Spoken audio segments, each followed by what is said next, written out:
I finna got to Druski's allegations out, and I don't know nothing about the his allegations, but I did see Diddy on the cover, or the So word Diddy Druski on the has been cover. an up-and-coming star for around the last 4 years. He was ushered into the internet game around the Oh, same yeah, time as his good friend Jack Harlow, and it was like as Jack was rising up the ranks of bro, music, this nigga Drewski was Drewski be rising up the everywhere. ranks of comedy. I During swear that he do. time, he has become the most infamous skit comedian Yeah, online, and this has is obviously Drewski and afforded him many RDC? opportunities, including his own show, countless sponsorships and commercials, features in Yeah, movies, this steak and nigga Happy everywhere, Dad bro. I swear alcoholic he is. beverages, a feature on 2K, a comedy tour, and frequent collaborations with the biggest streamers and comedians in the world. Basically, this man became a cash cow, as Druski has an insane ability to take everyday situations and types of people and turn them into a viral skit or a meme. And his comedy just has this way of reflecting and predicting in real life situations. But now Druski has found himself wrapped up in the Diddy What the situation. fuck? Is that real or is this AI? Real life situations. That can't But be now real. Druski has found himself wrapped That up in the cannot be Diddy real. situation, as he and his friend and popular wide receiver, Odell Beckham Jr., have been listed in some of these Diddy accusations. But the claims they are throwing around here are honestly is so this real? outlandish that it almost makes this hard to believe. Now, yesterday was when this bombshell would hit the timeline.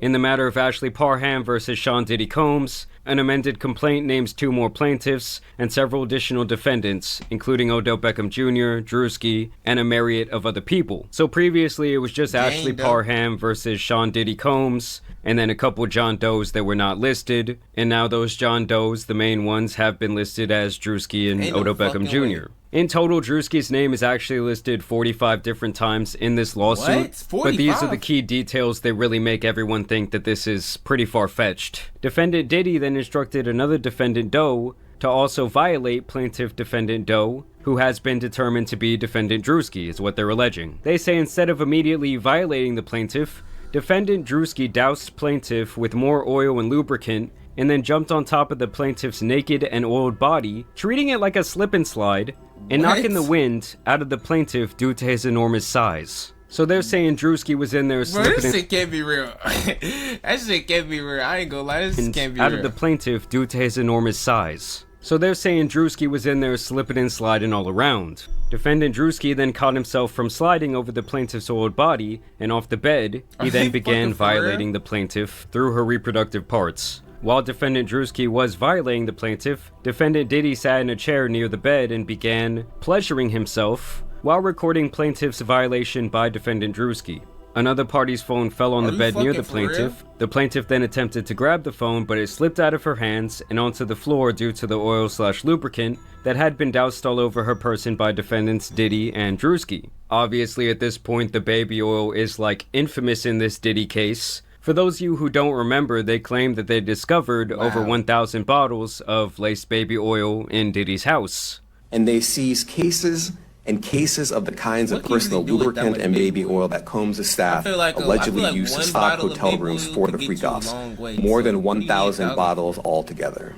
Defendant Diddy began laughing at plaintiff's attempt to grab the phone. Throughout this violent gang violation, defendant Diddy made constant belittling remarks to plaintiff, including that he owned her now. When defendant Druski was finished violating the plaintiff, defendant KK entered the room to examine the condition of the plaintiff, who was barely able to move or control her bodily functions. And they say this is when they attached her to an IV and pretty much brought her back to life, made sure she wasn't gonna die. And that was apparently when Diddy, Shane, who is apparently the man who introduced Diddy to this person, KK, Odell, and Druski then exited the residence to the backyard where they smoked marijuana and cigarettes. And so obviously this all had the internet going absolutely wild. Of course, people immediately started resurfacing old clips of Diddy hanging out with Druski. Don't mind if I do. So it is real. They were basically saying that this clip hits different now, as it was also rumored that Diddy had been no, lacing yeah. drinks at his infamous parties. I wouldn't.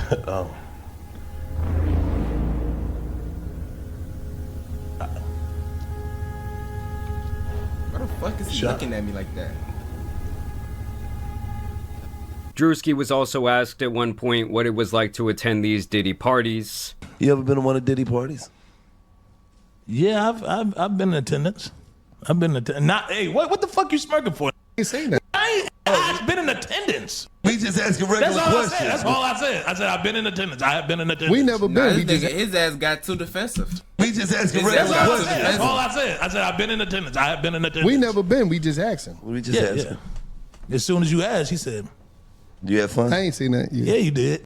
I ain't seen that. Yeah, I had fun. Yeah, I mean, it was a party. I wasn't at one of them parties. He said, we ain't say that about no party. What party you talking about? Nigga, y'all What smiling part- too what much. parties you talking about? I have been in attendance at a puff party. You know what I'm saying? I've been in attendance. Yeah, I went. Yeah, the party I went to, it was girls turn up. You know what I'm saying? The regular. You know what I mean? Other celebrities and shit. Yeah, That's what you doing. Now, obviously, Druski does like to troll. I don't Yes, think- his body I don't think language it's for became real, a little but- bit uncomfortable. But you do I have to don't know, keep in to be mind that honest. thousands of different people have been to these Diddy parties, allegedly. And obviously, when they're all asked about it, they all say, well, you know, I went to the Diddy party, but I didn't go to, like, the Diddy party, like the behind the doors party that was going on. So then I started questioning, well, what was Diddy's real relationship with Druski? And as you guys can see here, back in 2021, Druski did have this show called Sneaking In with Druski, and upon further inspection, you can see that this was airing on Revolt, which was a media network that was primarily owned and founded by Sean Diddy Combs.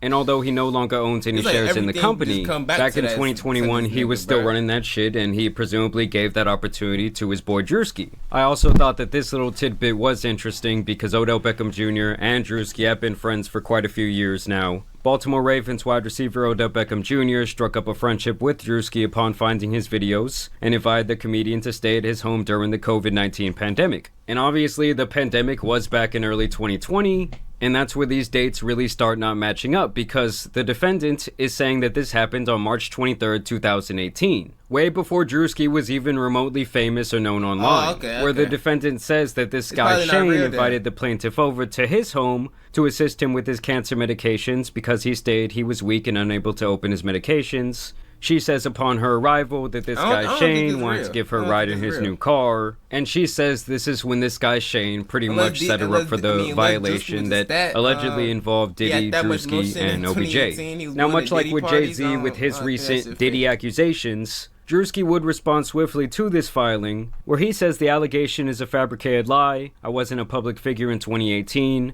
I was broke and living with my mom without any connections to the entertainment industry at the time of this allegation, so the inclusion of my name is truly outlandish. My heart breaks for actual victims of abuse, but I'm fully confident that the evidence will expose this falsehood and the individuals who are maliciously trying to game the legal system to peddle false narratives. Oh, wait. This reminds me of that page who was posting that fake, the fake narrative, not the fake narratives. What's the word? Fake allegations on them streamers to get them canceled. Just like what they do in the Druski right now. If it's not true. So he kind of has the same stance that Jay-Z had back a couple months ago, saying this whole thing is a bunch of bullshit and the timeline isn't even really adding up. And of course, when something like this comes out, you're gonna have a lot of people running with the story. Like this tweet that went viral where this girl says, I can't believe hashtag Odell Beckham Jr. and hashtag Druski are in this new Diddy Bitches lawsuit don't- taking my turns fault. violating this I'm not girl. gonna finish my Wow. sentence. You had other popular hip-hop and media pages saying Druski did what? The same sentiment is shared here, ironically including this misinformation meme. Then you had people using Druski's own skits against him, like this guy who says there's no way that this Druski shit is real.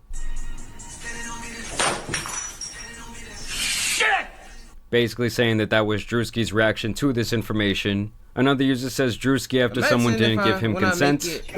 Go to bed, all peaceful and shit. I wake up, and niggas saying I attended Diddy parties. That'd be crazy. This Oh, I guy hit 50 specifically subs. seems to really be leading the charge when it comes to these Druski 50 jokes subs, about guys. this very serious If you're watching this, subscribe. situation. And He like says the video. Druski's lawyer right now. We got good and bad news. Good news, we got your payment, buddy. Bad news, they gave you life. Sayonara. So yeah, it's just crazy to see this guy's own skits and various statements being used against him at this point, even if it is a joke. These are the type of things that people try to get off online, and they do end up going viral. And it's really all just for a couple little Twitter shekels and a little bit of clout. Like, it's not worth making this type of weird, shitty joke, whether you believe he's guilty for some reason or not, because honestly, I think it's a whole bunch of nonsense. And it leads to other people making more serious statements like this. Okay, so now that Druski was named in the Diddy lawsuit for a gang violation, this creepy skit he made in 2022 about guys getting girls drunk to have sex with them is aging so horribly. Bro, niggas like this, they don't even take the time to check if this shit's real. They just typed, and that shit was stupid because I shouldn't have did that. Now the video's all fucked up, and I don't even know where I was at, so I shouldn't have did that. Oh, never mind. Getting girls drunk to have sex with them is aging so horribly. And it's like, does the person that posted this not understand that the entire point of this skit was to pretty much dog out guys that act like this? Like, the whole point of the skit is to say the guys who act like this are pieces of shit. Now, here is a clip from 4 months ago of this news network and of the lawyer representing this woman, Ashley Parham, in this case, and now these other two Jane Does, speaking on behalf of her client and the entire situation. Well, her attorney says she was in her 30s at the time of this alleged violent attack. It happened just about half a mile away from the Orinda police station here. Diddy ass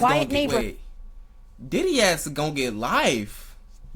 He got to, because you don't know about anybody else, but the nigga you do know getting life, that nigga about Diddy. 6 years ago. Bro, Diddy's getting life. 6 years ago, long before Druski was known at all.